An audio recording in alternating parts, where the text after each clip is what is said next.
Meron tayong batas para bigyan ng guaranteed price ang palay. Anong problema? Hindi po kalat-kalat, hindi lang sinusunod. Hindi na i-implement.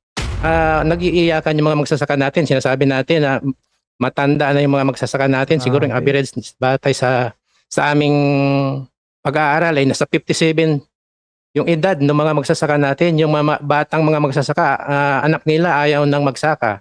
Kasi una, kahit gustuhin man nila magsaka, wala rin lupang masasaka kasi yung mga magsasaka natin wala pa rin lupa hanggang sa ngayon. Walang tunay na reforma sa lupa. What happened to the supply? Kasi yung mga farmers, nakikita, binobola sila ng presidente. Ang sinasabi ng presidente, nung pumunta sa Pangasinan, may libre silang pataba. Jari. Nasaan na yung pataba, no? So, Hindi ho tayo susulong hanggat yung dalawa na yun ang nasa utak nung mga nagpaplano. NEDA is the planning agency. Kung ang nasa loob ng tuktok nila ay protektado ang sektor ng agrikultura, hindi kailangan ponduhan masyado yan. Pagkatapos, ang importasyon ng solusyon dahil bababa ang presyo, wala akong pupuntahan eh. Yun ho ang ugat ng problema. Kung ang gobyerno ho naging tao, kailangan ng psychiatrist. Kasi schizophrenic eh.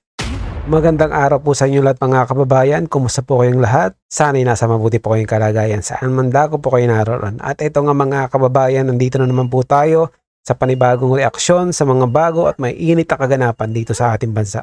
At yun nga mga kababayan, ilang magsasaka po ang halos maiyak na sa kanilang mga sinapit dahil nga po sa kanilang pinagdadaanan dahil maliban po sa mga kalamidad marami pa po silang ibang problema na kinakaharap sa kanilang pagsasaka mga kababayan. At dito nga po maging yung abono po na pinangako ni Pangulong Marcos hindi daw umano nakakarating yung ilan base po dito sa isang representative at isang tagapagsalita po ng magsasaka dito sa pagdinig parang lumalabas umano parang binobola sila ng Pangulo dahil base nga sa naging pahayag ng Pangulo magbibigay siya ng pataba para sa mga magsasaka. Subalit hindi po umano nakakarating sa kanila at sa mga karatig na lugar yung pataba na pinangako sa kanila. At dito nga mga kababayan ay inisa-isa rin ni Senator Marcoleta ang mga batas na dapat sana makakatulong para mapaganda ang agrikultura dito sa ating bansa. Ang problema mga kababayan base dito kay Senator Marcoleta maganda naman sana umano yung batas. Ang problema ay hindi ito naiimplementa o hindi ito nasusunod. Kaya ang nangyayari paulit-ulit lang ang nagiging problema ng ating magsasaka. Ito mga kababayan, panoorin po natin ang naging pahayag ni Senator Marcoleta at ilang representante ng mga magsasaka, mga kababayan. Pero bago yan, kung bago ka pa lang dito sa ating channel ay mag-subscribe ka na at i-click mo na din ang notification bell para maging updated ka sa mga susunod pa nating video. Paki-like at paki-share mo na din ang video ito sa iba pa nating mga kababayan. At kung nais mong sumali sa ating community, ay i-click mo lang ang join button na makikita mo sa ibaba. Maraming salamat po, Mr. Chairman. Ako po ay natutuwa at nandito lahat ang mga stakeholders na kaugnay sa mga problema ang inilahad po ninyo. Talagang ang kagutuman naman ay isang bagay na hindi dapat naman na hindi kagyat nabigyan ng madali ang tugon sapagkat kaya po tayo nabubuhay ay para kumain. Hindi po tayo kumakain para mabuhay. Kahit bali-baligtarin mo, ganun din po ang kahulugan nun. Ang pagkain po talaga ay importante. Kaya lang, hindi po lahat ng mga kababayan natin ay may kasapatan nito. Ang totoo niyan ay malayo pa tayo sa tinatawag na food security. Sa akin pong palagay, doon pa lamang sa food sufficiency, ay medyo nangangapa na tayo roon. Ang food sufficiency po kasi sa aking pagkakaalam, ito yung relasyon ng ating naipoproduce sa ating kakailanganing pagkain. Kapag ang production mas mataas po sa demand, ang aking pong palagay ay meron po tayong food sufficiency. Ngunit mas mataas na bahagi po yung tinatawag na food security. Ibig sabihin nun, katulad po ng bansang Singapore, ang mga mamamayan po ng Singapore kahit anong araw, kahit anong oras, yung gusto niyang pagkain, ma-access niya. Karamihan po kasi sa ating mga kababayan, gusto niyang kumain. Maaari siyang may makain pero wala siyang choice. Kamuting kahoy lang nga nandyan. O kaya saging na saba. Sa kanila yung pinaka-nutritious food na gusto niyang kainin sa oras na gusto niyang kainin, na-access po nila. Yun po yung food security. Malayo pa po tayo doon. Pero sana po, panalangin natin, unti-unti makarating din po tayo doon. Salamat po, Mr. Chair. Kailangan po iayos natin, ibigay sa Department of Agriculture, sa ACPC, para yung mga policy ng lending, credit access, capital, puhunan, mapunta dun sa mga tao. Nangyayari po, sa middleman kumukuha ng puhunan. Chair, pwedeng mag-interject doon Yung sa po ang Yes. ano. With the permission of Yes. these Yes. resource persons, yes, please go Thank ahead. you, thank you, Chair. Pasensya na po kung magre-request ako sa inyo na palitan natin yung paghahalimbawa ninyo. Kasi yung halimbawa po nyo, madyong. Kalat-kalat ang pyesa, hindi nakakamada. Kasi po sa akin, bawal ang sugal. Sorry. Ganito po yun. Alin po yung kalat-kalat? Ako po, hindi na po paghahalimbawa. Sasabihin ko na sa inyo ang totoo. Napakarami nating magagandang batas. Katulad po sa sinasabi nyo ngayon. Meron po tayong batas. Matagal na po ito. Hindi ko lang po sa ulado yung Republic Act. Pero meron po, mag-check po ng Agriculture Department. Meron tayong batas para bigyan ng guaranteed price ang palay. Anong problema? Hindi po kalat-kalat. Hindi lang sinusunod. Hindi na i-implement. Pagkatapos po yung tungkol sa financing, yung po sinasabi niyo mga guarantee. Meron din po tayong batas. Republic Act 10,000. Ano po sinasabi doon? Lahat po ng bangko, mapapubliko, mapaprivate, 25% ng loanable fund ng bangko ipairam sa mga small farmers and beneficiaries of agrarian reform. Yun naman pala 25% of their portfolio. Hindi natutupad. Checkin po ninyo. Nireview ko po yan, only 4% sa 25%. Gumagawa ng paraan ng mga bangko para ma-circumvent yun. Kasi nakikita niya yung mga farmers na dala-dala ni Secretary Kiko. Yung iba nakatsinelas, yung iba nakatapak lang. Sasabihin ng manager, Chairman, paano ko kanya pahiramin ito? Baka hindi makakabayad itong mga ito. Palaging ganun ang tingin nila sa farmer. Yun naman. Hindi po kalat-kalat eh. Ang mga batas po na nagawa na ng Kongreso, marami po yan. Ang problema po, hindi po nila sinusunod. Kaya ang kailangan po talaga rito yung oversight function. Tama po yung direksyon natin. Sa susunod po siguro natin pagdinig, dadaling ko yung mga sinasabi ko sa inyong mangilan-ngilan ngunit importanteng mga batas tungkol sa agriculture. Ngunit hindi natutupad. Salamat po, Mr. Chair. Paper batay po dun sa pahayag kanina ni Senator Marcoleta. Kasi maganda po yung pahayag niya dahil na halos natumbok niya yung ugat ng problema.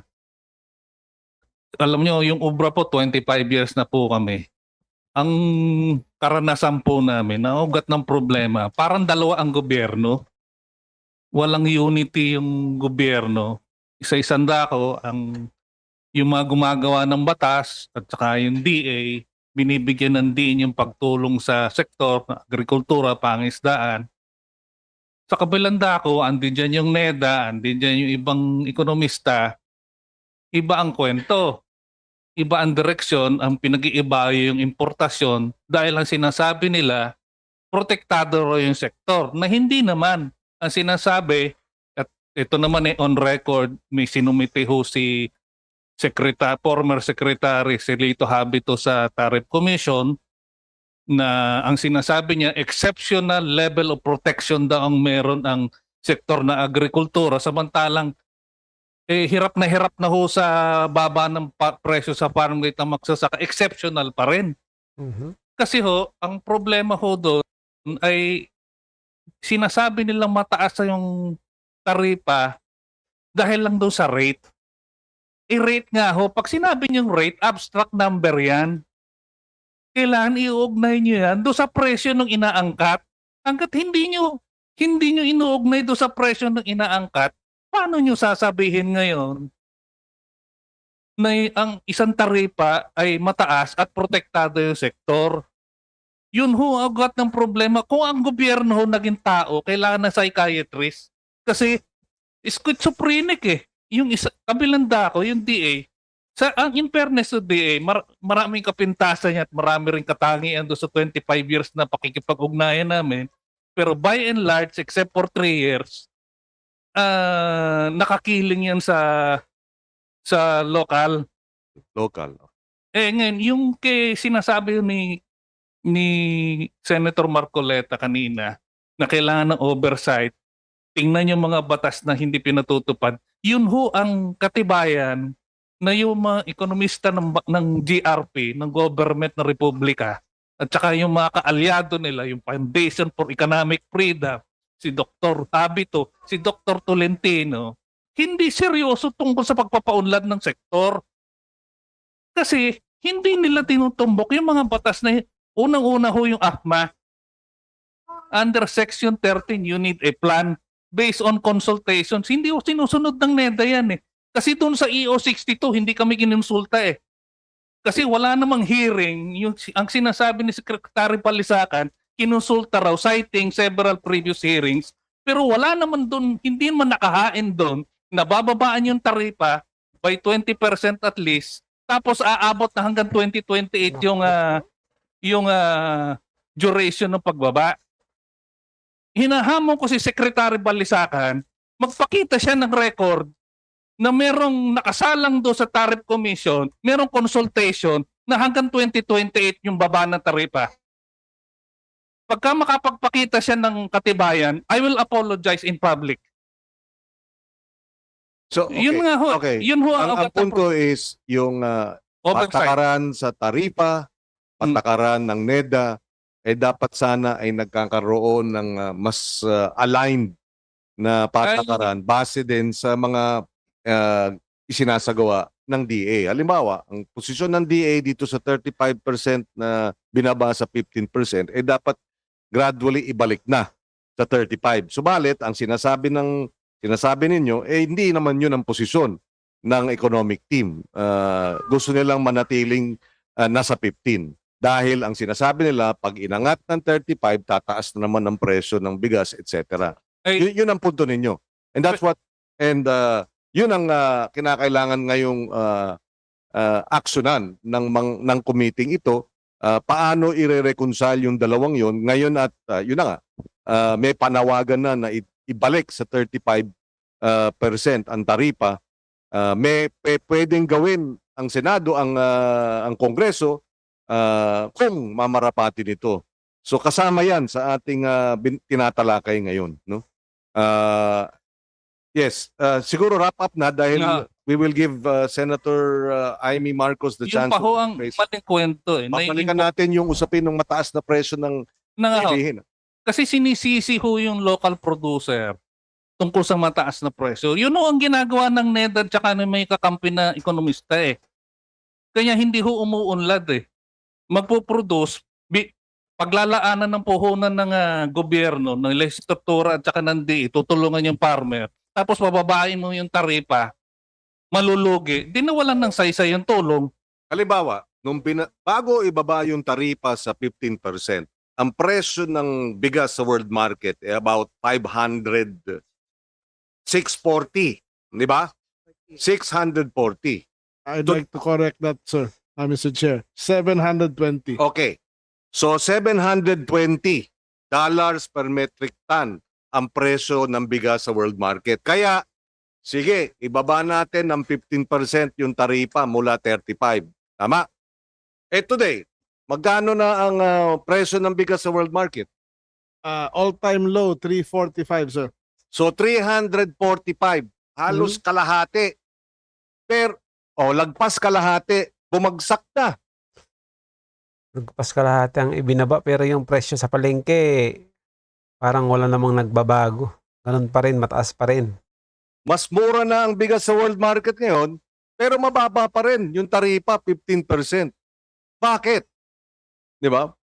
So yun ang mga, hindi ba dapat itaas na ulit dahil, kaya Kaya nga binaba dahil 700 eh. Eh ngayon 350 nananatili pa rin nakababa. Dapat ibalik. Yun ang mga Pero ang usapin. mahalagang punto ho doon, kahit nga ho binaba ang tariff, hindi naman ho bumaba yung presyo Eh, sa palengke. Yun pa. Kaya Yun ho ang mahalagang punto doon. Kasi yun ang maling kwento ng mga ekonomista. Hindi ho tayo susulong hanggat yung dalawa na yun ang nasa utak ng mga nagpaplano. NEDA is the planning agency. Kung ang nasa loob ng tuktok nila ay protektado ang sektor ng agrikultura, hindi kailangan ponduhan masyado yan. Pagkatapos, ang importasyon ng solusyon dahil bababa ang presyo, wala akong pupuntahan eh. ang isa pang Sige, ang doon isa na ho pang lang ako. ang isa pang dapat yun na nga ipaliwanag, no? Dahil mababa ang taripa, naengganyo mag-import sa mababang presyo. At pag mababa ang presyo, eh ano mangyayari doon sa lokal? Dahil sasabihin nila mas mura yung imported. So pati ang mga miller na dapat sana'y bumibili ng palay sa magandang presyo, eh sasabihin mag-i-import na lang kami. Huwag na natin, o kaya kung hindi man, bibili nila ng barat. Dahil hindi nila kayang makipagkompetensya sa pagpasok ng imported na bigas at bibili nila ng 18. Hindi kaya. Pag binaba mo ang taripa, ang pagkaliwanag, pagkaintindi ko, ang presyo ngayon, pag tinaas mo pala, kaya na sabayan ng mga local. Yes, Rosendo So of Sinag. Yeah, 3 points lang ang iano ko, no? Yung sa fertilizer, na-bid ng, I think, April, no? Yung Region 1 up to now, hindi pa naibibigay yung pataba. Naku po. Almost 340,000 bags yun. No? Yung sa Region 2, hindi pa rin tapos yung pag-deliver. And yung other area, hindi pa rin binibigay. Mhm. What happened to the supply? Kasi yung mga farmers, nakikita, binobola sila ng presidente. Ang sinasabi ng presidente, nung pumunta sa Pangasinan, may libre silang pataba. Jari. Nasaan na yung pataba, no? So, ang inaano nila, parang binobola sila ng presidente kasi walang dumating yung fertilizer. Kung sana, binili na lang sa mga outlet yan, tapos binigay ng butcher, nakuha na ng farmers yung fertilizer. Naku. So, yun ang kailangan na makorek, no? Yung secondly, sana yung first border ma-implement na. Yung first border, nandyan. Ngayon, tinake over na ni Ano ba Ricky. yung status ng force border? I- Ang tagal na natin pinag-uusapan. Yes. Ngayon, Ano tinake sabi mo, over na ni Madam Operational- Chair. Tinake over na ni Ricky Rason. Teka, di ba operational dapat first quarter this year? Ano ba nangyari na? Yung Yung nagkaloko-loko muna sa lupa. yung lupa walang problema. Okay. And then, Ang problema- O, tapos, Yung Ano problema yung sa DA part na maglalagay ng laboratory dun sa area. Up to now, wala pang nangyayari. Siguro 3 USEC na ang nalipat Mhm. from USEC from Ching? Dante. From Dante. USEC Dante. Ngayon, hindi ko na alam kung nasaan na yung Kasi ang pangako nun, yung Anggap will be operational by first quarter this year, tapos additional facilities, Manila, Subic, Davao, Jensan. Yun ang usapan. Anyari? Secretary Kiko, Yeah, go ahead. Mr. Chair, unfortunately, the project has been wala na Mhm. because we had to revert the funds. Nag-failed bidding ang lahat ng well, technically nag-failed bidding halos lahat eh. Number 2, it was handled before by a USEC that actually passed away.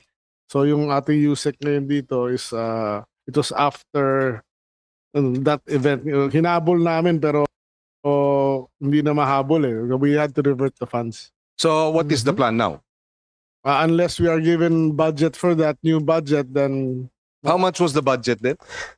Tingnan niyo 'to mga kababayan, no? Ginagawa ng ating mga opisyal ng ano, ng gobyerno. Meron silang pondo, tapos ang katawiran hindi nagkasundo sa bidding. Kumbaga may mga hindi siguro mataas yung presyo kung ano man naging problema sa bidding. Tapos ang nangyari, ibinalik yung pondo. Tapos ngayon, naghanap ulit sila ng pondo. Ibang klase, no? Ano ba yun? 3 billion yata eh. Grabe. So Ganun hindi kalaki. nahingi ng DA for this 2026 budget. No.